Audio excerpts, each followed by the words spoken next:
Those of us who keep a high standard of performance and excellence in our sights at all times, but when failure strikes, we struggle, get down on ourselves, become self-deprecating, become violent in our thoughts to ourselves, in our mind. That's what cripples us.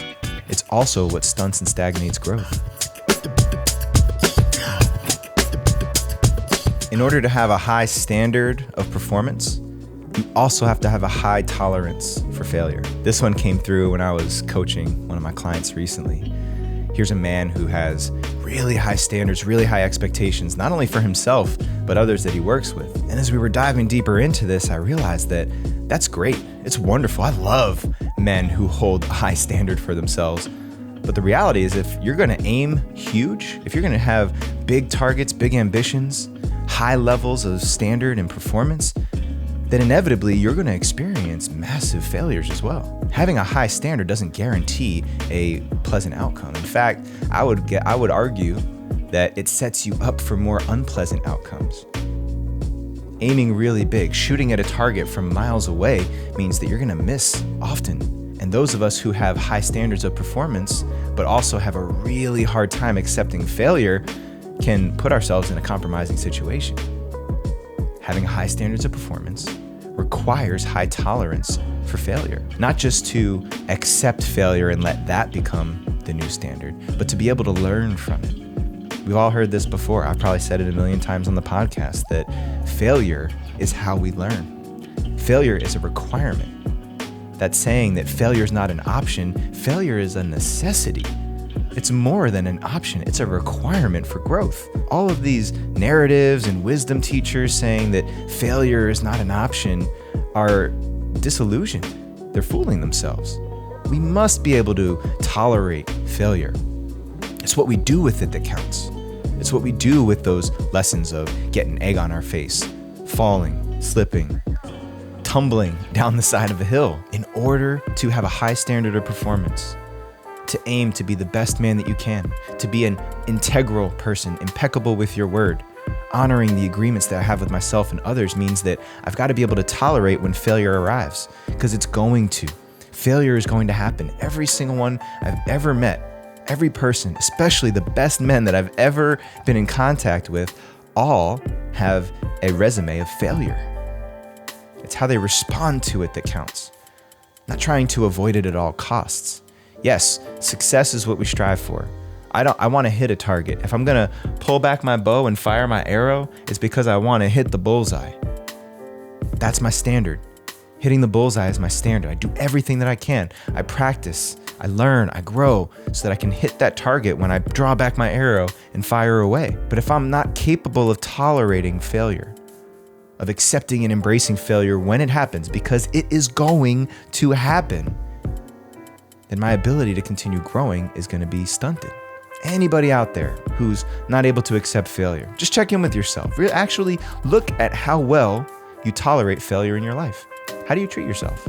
What's the first thing that pops into your head when you break a commitment, when you miss a mark, when you don't hit your goal, when you don't hit a target? What happens to you? What's the first thought, the second thought? What's the sequence of events that shows up? How well are you tolerating failure in your life? Giving too many excuses for failure, being too acceptant and too tolerant of failure, that's another conversation.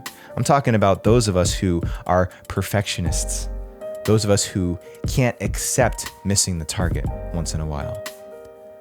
Those of us who keep a high standard of performance and excellence in our sights at all times, but when failure strikes, we struggle.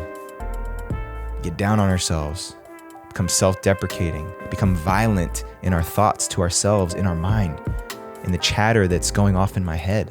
That's what cripples us. It's also what stunts and stagnates growth. We talk about shame a lot here. That self-deprecating talk, it's all part of the same formula. It's all part of the same fundamental thing that keeps me feeling bad about myself, as though that's going to motivate better performance in the future. Sure, maybe that's a successful motivator to an extent. But how long do I want to go treating myself poorly in my mind, in my life, with this one life that I have? Aim high. Choose big, ambitious targets. Set a high standard for yourself. a high level of performance that matches the man that you want to be. But if you're going to raise that bar as high as it can possibly go, you must also be willing to accept and tolerate failure when it inevitably happens. Because if you cannot accept failure when it happens, then you're going to do the same thing that men have done for generations. Contain it, squish it down, let it eat away and fester away like a bacteria buried deep inside of your guts. It'll eat away at you. It'll feed on you if you can't tolerate and accept failure, the humility of failure, and move forward from there. It's a nuanced conversation, but I know I had to say something to all of you out there who are like me.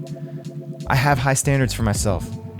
I have high expectations of who I want to be in the world, not just for me, but for my son, for my daughter, for everybody who's watching, for everybody who's looking to me to be an example or to model their own lives from. I want to raise that bar as high as I can. But I also got to be real with myself. I got to be willing to tolerate those moments where I slip, where I fall. Quickly move to ownership, radical acceptance of where did I fail? Where did I go wrong? Where did I drop the ball and why? And learn from it, grow from it, draw back my bow one more time to fire that arrow again, way off into the distance at that high standard, that high mark I set for myself, because just because I failed doesn't mean that I can't hit that target. That's the lesson, that's the learning, that's the growth that each one of us has access to. If you want to raise the bar high, you got to be willing and capable of tolerating failure. Otherwise, it'll eat away at you. And I've seen what that does to men. I've seen that destroy men from the inside out, eat away at their confidence, and leave men feeling like a shell of themselves. Maybe all good on the outside, smiles and confidence, but empty on the inside. I don't want that for you. I don't want that for any man. I don't want that for anybody out there in the world. So just know, if you're one of those folks, just like me, who has a high standard of performance, you better be ready to tolerate some failures in your life. And even if you don't consider yourself a person who has high ambitions and high targets for yourself, check in with yourself around your tolerance of failure. How do you treat yourself in moments of failure?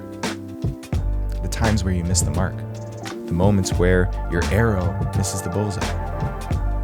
Just take a good look at that, because none of us are immune to this. I hope this one hit you right between the eyes, right where it counts, right where you needed to hear it and feel it.